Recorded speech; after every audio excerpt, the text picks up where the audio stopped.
a lot of things I get from business owners is it's hard to hire, it's hard to maintain, and it's a big problem that we're facing right now, where we can't find employees, or if we get them, they last very short period of time in your company. So that's where we come in and say it's not about cost. Obviously, we have big savings with regards to the cost of a US based employee, but the idea behind it is get great talent that's comparable to a US employee. So you can have your employees, do other revenue generating positions as opposed to these job positions that are, entry level. Welcome to Business Ninjas, brought to you by WriteForMe, where you'll hear from business leaders who are out there growing their business and slaying it every day. Learn from the masters. Let's get started.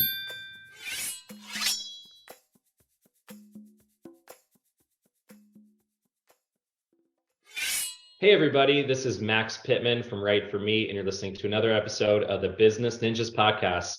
We meet the experts who are making things happen and scaling their businesses, and today we're talking about Lean Group with Mr. Robert Cadena, who is the CEO at Lean Group. Robert, thank you so much for joining us today. Thank you for having me, Max. Appreciated the invitation. You bet. So Lean Group, you guys are in the workforce optimization space, and the company. I'm excited to dive into what's going on, at Lean Group for sure. But before we dive into the company itself and the organization, our community at Business Ninjas is built of entrepreneurs and executives like yourself, but also lots of sales and marketing leaders who may be potential prospects for you as well, who might be listening. So as the CEO and founder there at Lean Group, tell our community a little bit about yourself and some of the things you're focused on today as well. Sure. So again, thank you for having me. What we do is we set up satellite offices for US-based companies. The reason behind it is, we started looking at the BPO process and how that worked for other companies in the past. And we just wanted to kind of mix it in and do it a little bit different. So we set up satellite offices in Latin America. So we started in Colombia, where we take some of those job functions that are either hard to find people in the States, or there's a process that's really hard to evolve. So we take those processes to Colombia and we hire employees, train them, and we position them to work exclusively for those US companies. And thankfully, we've been very successful at it. We have over 10,000 employees now assigned to over 500 US-based companies. So the whole idea is to kind of set up your own satellite office, become an international company without having to go over there, open up an office, hire people, train them, give them all these things, and try to get them together to work together with a team in the US. So that's basically our model. That's super interesting. Yeah, let's definitely dive into this. But Robert, you've been doing this for like 10 years, 11 years, right? What's like the origin story here, right? Like tell us a little bit about like what got you to start Lean Group 10, 11 years ago? Actually, it was so I started my own transportation and logistics company here out of Florida. And as I started to scale, I looked towards Colombia. I'm originally from there, born and raised in Colombia. So I started just, adding some positions and creating a back office in Colombia. So think about accounts receivable. I was in the transportation and logistics industry. So dispatch, carrier sales, some of the positions that were hard for me to fill here in the US. And I went over there months at a time and spent time training people on these different functions. And it finally worked out really well for the next 8 to 10 years. I grew my logistics company and then decided to offer this service not only to my competitors and other people in the space where I saw there's a big need for this type of job. So that's how it went. Interesting. So it sounds like you identify that, hey, I have a problem. My problem is that I need all of these resources, but potentially like getting them here in the United States is going to be a little bit more challenging. And also, you recognize that there was, a lot of talent in the areas that you came from, and you were like, well, I could probably just, work with the people that I know best and work with people that I know are going to work hard for me, right? Right. Yeah. And obviously exacerbated by all the conditions in the market and everything right now, right? So a lot of things I get from business owners is it's hard to hire, it's hard to maintain, And it's a big problem that we're facing right now, where we can't find employees, or if we get them, they last very short period of time in your company. So that's where we come in and say, it's not about cost. Obviously, we have big savings with regards to the cost of a US based employee, but the idea behind it is get great talent that's comparable to a US employee. So you can have your employees, do other revenue generating positions as opposed to these job positions that are, entry level. So I think that's the big differentiator is getting that quality person for that type of job, and then mixing and matching your team in the US with other teams. Where the globalization is what's happening right now. And as a business owner, as an entrepreneur, you need to adapt to those conditions of the market. And I think we just make it easy for companies to, have a satellite office, have great people, great talent, not have to worry about hiring, training them. And if somebody leaves, do I have to go through the steps again? We have that in place. So it's an easier way for you to scale your business without having to worry about the back office, and not go the BPO route where you lose control of your operation. And I think that's what the biggest part of when we try to sell, the biggest pushback was, I don't want to lose control. And that's where we're here. We want to make sure that's your satellite office, your procedures, your systems, and we just want to help you get there. For those listening right now who maybe are considering the BPO route or are unfamiliar with the BPO route, how would you, you mentioned like kind of satellite offices, like how would you differentiate the two? Yeah, it's fairly simple. On the BPO side, you're basically telling a company, these are my processes. Whatever you do, standardize. I don't care who works for me, as long as those processes are getting done, and then I get those processes back. We're a little bit different. We like positions that are more customer facing. So if you have customer service or anything that has that where you have to have an employee talk to your customers in the US, which by all means, we are 99% of our staff are qualified English levels. Like me, I went to a bilingual school in Colombia called George Washington High School. So you get people qualified, bilingual, with good education, and that's what we're trying to sell. So that's the big differentiator. Sometimes you don't even know who your team is when you do the BPO or the outsourcing process, and you definitely don't want your clients customer facing some of these guys that maybe are not prepared. So we go through this rigorous training process of the company's standard process. So whatever it is, the culture, even try to emulate the culture, the colors of the company. So if you walk into our offices, which by the way, we own our own offices,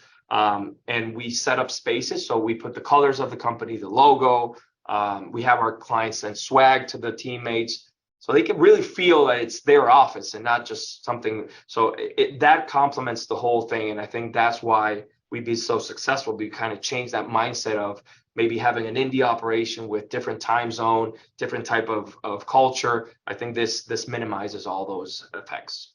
Gotcha. So, and it sounds like the onboarding and like hiring process that the companies that you're partnering up with or that want to leverage your teams have more say into who would be working, for them. Is that fair to say as well? Yeah, that's very accurate. All of our clients actually interview those candidates. They want to make sure they have the culture, the right attitude. So we give it to them. So think about that process, how tedious it is for a US based company. They need to have recruiters, hire the people, train them, go through that same process. We do that. And if somebody needs, just for example, I need 6 employees, we're going to present you 18, interview them, see who you like. You get to choose them, and they're going to stay for you forever, because that's the whole idea. In Colombia, there's not a lot of good jobs. So people that have these jobs, they're really secure. So we have our retention rate is really high because they want to work for US based companies. So if they feel part of the team, they're going to stay for many, many years to come, which is obviously a big problem that a lot of the companies are experiencing, is the tenure of those employees within those companies. Mm-hmm.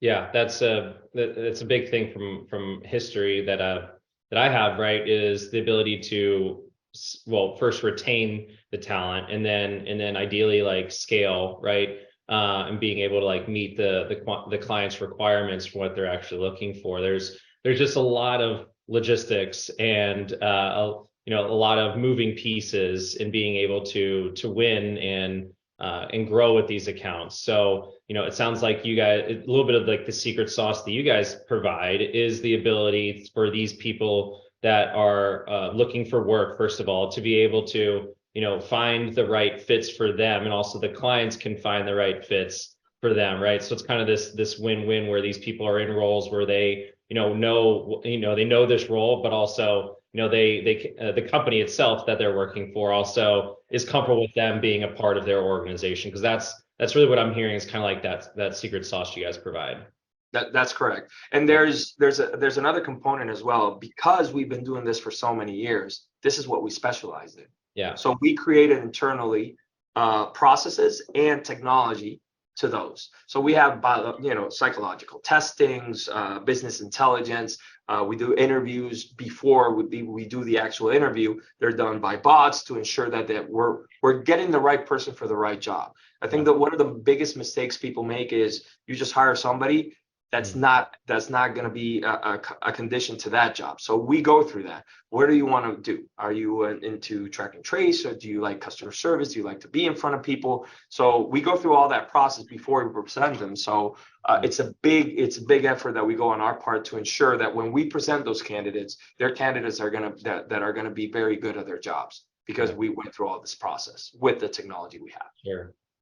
Well, let's dive in. I want to talk a little bit more about kind of the culture you created here in just a little bit. But let's talk, before we get there, let's talk really quickly about like the types of companies and verticals or industries that you guys typically partner up with, because I know there's focus on, well, first you guys provide operations roles, you provide tech roles, marketing and sales roles, and BPO roles as well. So, from those different, solutions that you're providing, or team members you're providing based on those solutions, right? Are there specific industry focuses that, you work well within, or is it pretty agnostic? It's pretty agnostic. Obviously, because of my background, the majority of our clients are from the transportation and logistics industry. But within that transportation and logistics industry, you have the customer service, accounts receivable, accounts payable, invoice distribution. So usually I say, regardless of the industry, if you have a process that's done by X amount of people and that can be done remotely, then we can do that. It's the exact same thing. We're going to work off the same system, same things. So the idea behind it is that we can have those processes in place, and regardless of the industry, we can actually, pinpoint exactly what the needs are, and then we can go for that. But we've expanded from transportation and logistics to shippers, so people that move some of their commodities, and we have big furniture stores, one of our bigger clients. So anything that has to do with final mile delivery, calling people at home, making sure they're home for the deliveries, that kind of thing, it's something that works out very well. But we also have auditors within our structure. We have tax, believe it or not, we have a company that does tax for their trucking companies, and we do the taxes out of one of our offices in Colombia, which is incredible. So this whole thing, it's not about I'm going to outsource some entry level position. It's about what can I do to make my other guys go into other positions. So we're very fortunate that we've gone into different things, and I think we have 238 unique positions, so we can offer and basically cover every industry. Mm-hmm. Gotcha. So I heard like transportation, logistics. I also heard potentially like retail, right? Correct. Companies that are or like, what about like e-commerce? Is there a focus there? Yeah. Yes, absolutely. We just signed one of the biggest names in the industry that does e-commerce as well. But like I said, if you're selling a product, you have customer service, you have accounts receivable, if you have any of these positions that you feel, I wish I would have, I wish I could have somebody do this part, but I don't want to pay that much money and I can use that person in something else. That's the specific job that you want to do. And obviously it's not about only the people that you staff. It's actually, we go through the whole process of what the back office looks like.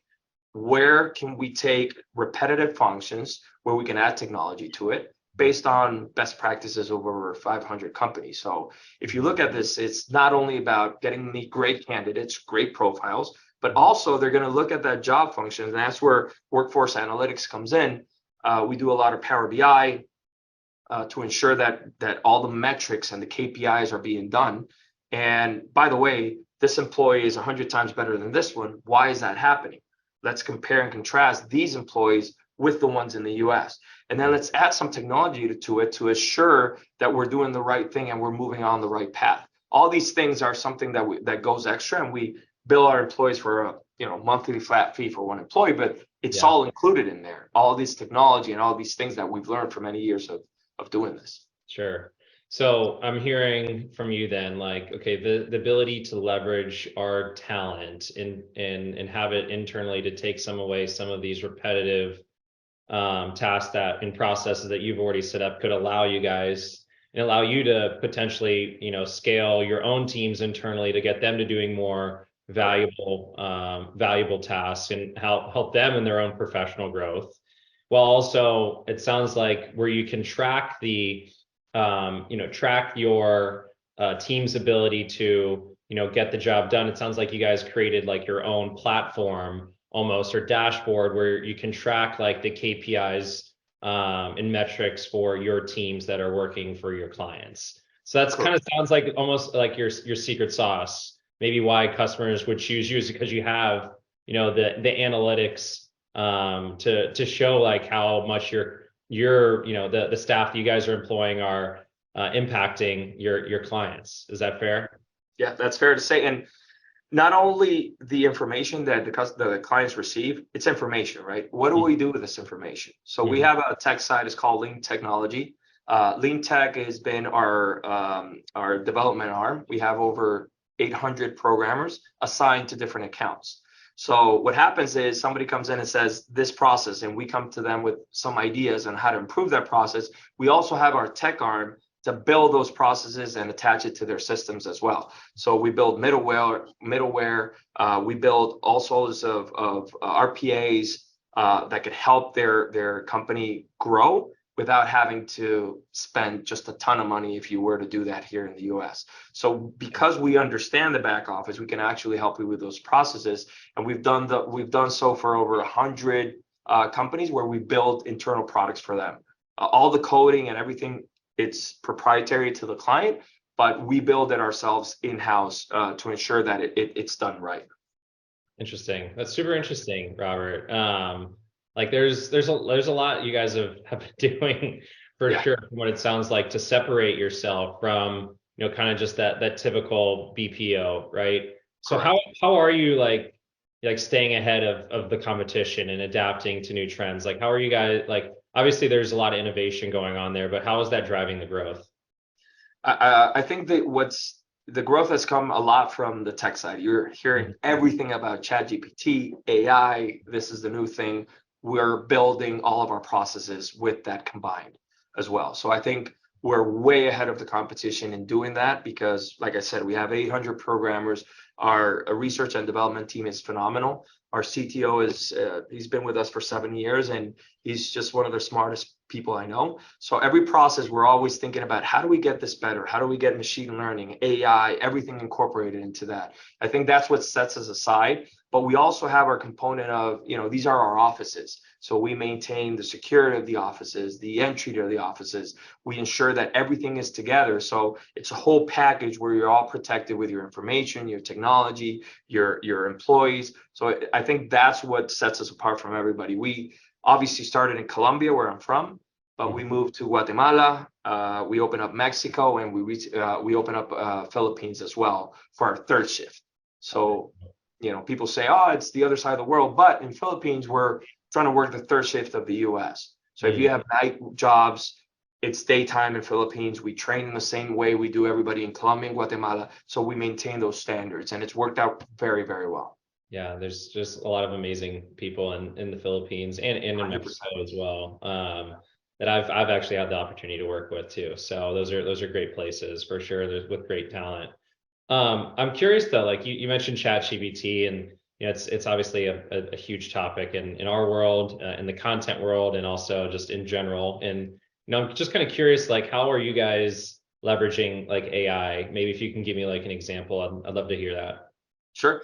One of the things that we've developed internally is an English application for programmers. For programmers that don't have a great level of English, we created this whole platform for them to go inside and learn English. It's called Let's. So what happens is when they come in, they start answering all these questions. ChatGPT is helping us with providing other content. So imagine a English course that will never go away.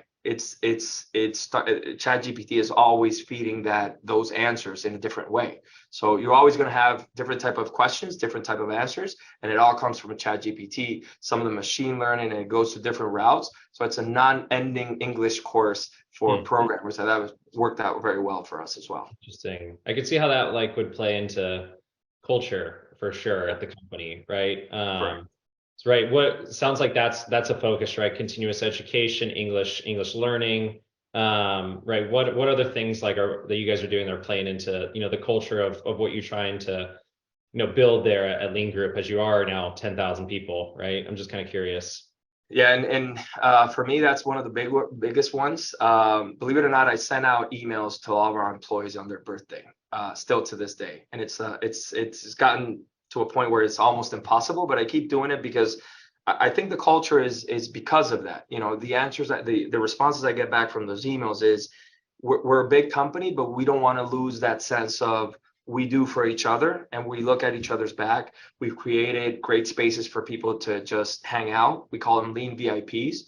So spaces with, just it looks like a Google atmosphere, but people can understand that we have these spaces where we can have employees, but it's for them. It's for them to unwind. And we want to have good people where they want to work for those US based companies, but they also respect the company that we've built.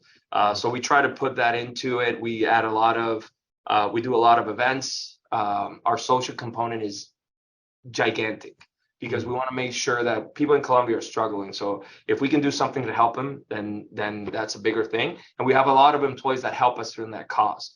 But our main goal is educational. So we've done a lot of commitments with universities and colleges that are state owned, where we can give them some of their things and they can train their employees through some of our platforms.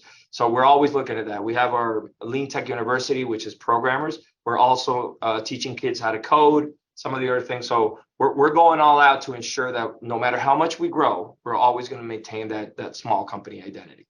I love it. That's super impactful. And I know that employee engagement and talent development are obviously going to be crucial for your company's, sustained growth, right? And it sounds like you're definitely fostering a culture of innovation and continuous learning. So like how are you like retaining that talent, I guess, right? Like obviously there's I can see it's very attractive, but how are you guys retaining the talent too? It's we pay them well. That's the bottom line. That's the answer. We pay them well. We have great benefits. We have gym memberships. We have some of the other things that it's not only about how much they get paid, what do they get in return? So we're not a company that has floor managers on top of you breathing down your neck. The whole idea is, listen, these are your KPIs. This is the SOP. This is what you're supposed to do. If you do it and you're above X level, great. We don't have to, counter the moment you go to the bathroom and back. So that kind of culture helps a lot. So regardless if somebody offers them more money, there's a component of total relaxation at the company that if you do your job, you're going to get remunerated, and people in the US are going to find if you do it. And this is what I tell our employees in Colombia. If you do a great job, the idea is for that client in the US and Colombia to say, this guy's a superstar. I want him to do this and keep leveling it up. So they have enough positions. They always know where to grow because obviously we have a ton of young people and they all want to grow. So the idea is there's so many components for you to grow here. Just show us that you work, that you want to do this, and we can get you whatever position you want. Yeah, I love that. That's a great message. Transitioning just a moment to, the company itself. What types of, I guess, challenges or obstacles, did you encounter during kind of the company's growth story? And like, I'm just kind of curious, like how maybe you overcame them and if there's any other advice maybe you want to give to other entrepreneurs who may be facing those other types of challenges you guys have experienced. Well, the biggest one obviously was COVID. We had to send, at the time, I think we had 1,600 employees from one day to the next to work from home. So that was that was one of the biggest ones. The good thing is I took COVID very seriously from the very beginning, and we had IPs figured for each one if this were to go the route it went, and everybody had to go home. So we didn't miss a beat, thankfully. Everybody worked from home, and we went through that process, and everything went great. The greatest story about this is my number one employee is now my COO, and we didn't hire anybody external for the first 8 years. So it was great for us to kind of understand what we're doing and growing up internally.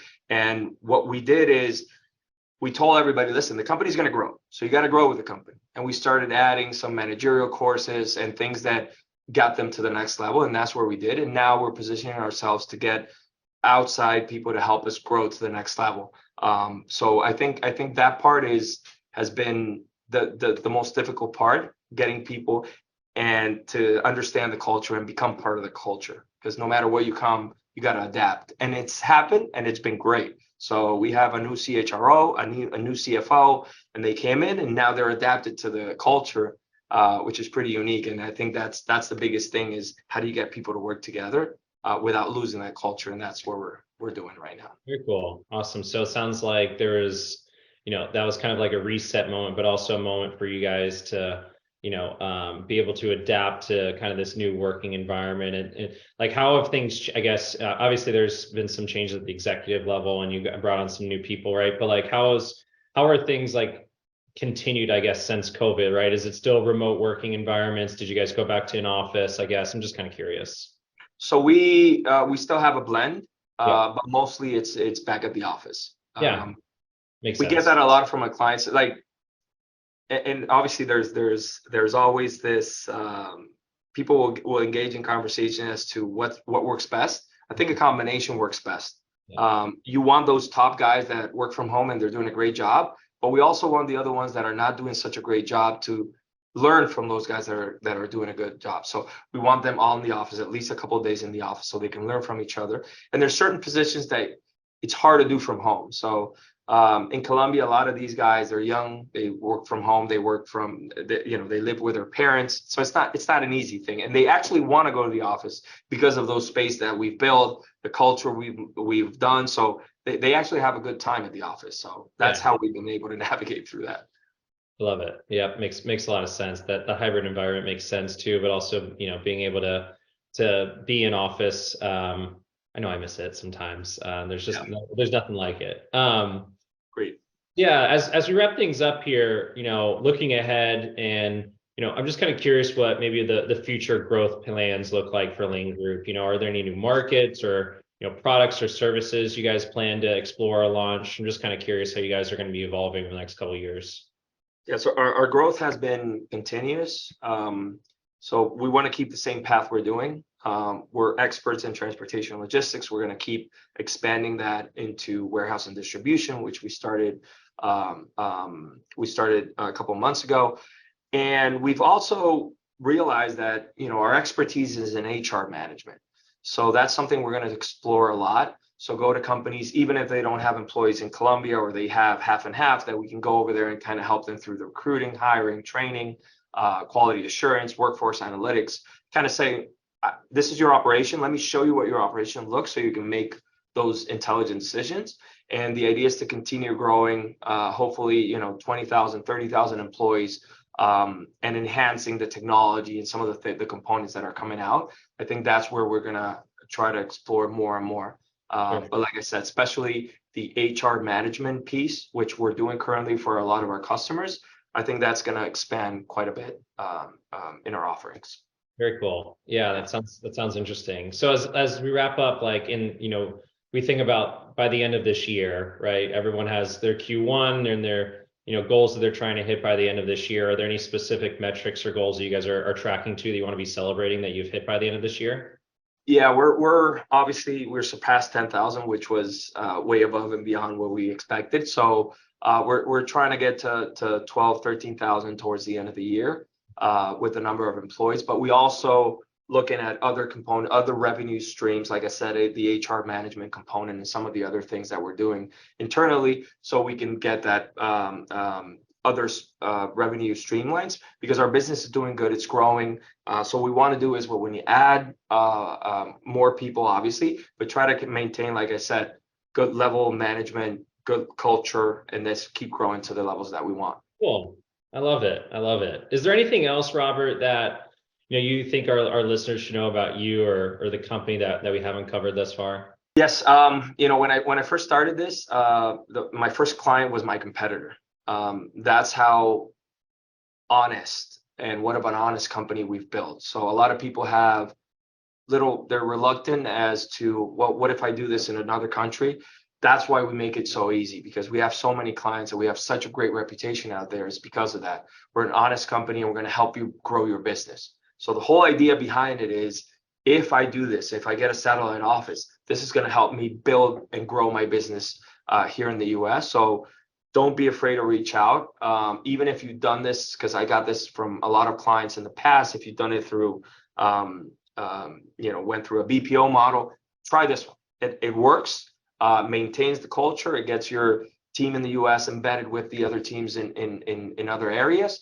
And it just creates a different combination of culture and things and ideas that you would not have if you only have a team here. So highly tell people, just, get motivated, do it. It's a trial run. One of the cool components of our company is we don't ask for a contract. It's a month-to-month agreement. So you can always try it out, see if it works. If it works, great. You have a great base. If not, then you can leave at any time. So no harm, no foul. So a lot of more information at the leangroup.com.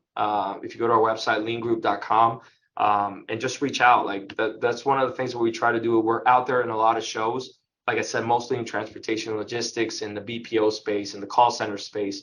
But if you want to reach out, and we'll give you a presentation, you can, see our services and what we do. I love it. Yeah, that makes a lot of sense, right? Like, hey, before you maybe want to dip your toes in before you maybe make a larger decision. Like, for you guys to offer month to month, I'm sure it costs you a lot of money operationally to get things stood up and to get the right peoples in the right roles for the right jobs they're trying to fill. So for you guys to offer something like month to month is not something that I would expect, but it's something that I feel like has gotten you where you are today, right? You wouldn't be up to 10,000 people, and just off hopes and dreams, right? People have to see what you guys are providing, being able to test the waters, and then obviously seeing this and then growing, expanding, and scaling this out to where it is more predictable over time for your clients. And it sounds like the culture you guys have built is also a big piece of it, big piece of the puzzle. So it's you have a great story, Robert, and I appreciate you sharing that with us today, because it sounds like there's a lot of great things happening at Lean Group and for your clients as well. And I'm excited to see how you guys grow and scale and launch new products and get into new markets and get new roles out there as well. Appreciate it, Max. I appreciate for having me. And like I said, it's always telling the story. The hard part is knowing, it's a big step when a company says, I'm going to try this. But if you do it, and like I said, you have all these things to make it seamless, why not? You try it. If it works, great. But I appreciate the time and having me and the opportunity to just tell my story. So I appreciate it. And it's great meeting you, Max. Thanks, Robert. Yeah, you too. Appreciate your time as well. And thanks everyone for listening as well. Robert, I really enjoyed the conversation. I feel like I've learned a lot about you and Lean Group as well. So I appreciate you being here. And everyone go check out leangroup.com and check out Robert Cadena on LinkedIn. I know he's very active there. And if you have any questions, I'm sure he can help you out and get you in the right direction. Cool. Absolutely. Everyone, thank you so much for listening. Enjoy the rest of your day. And that wraps up another episode of the Business Ninjas podcast. Thank you. Cheers.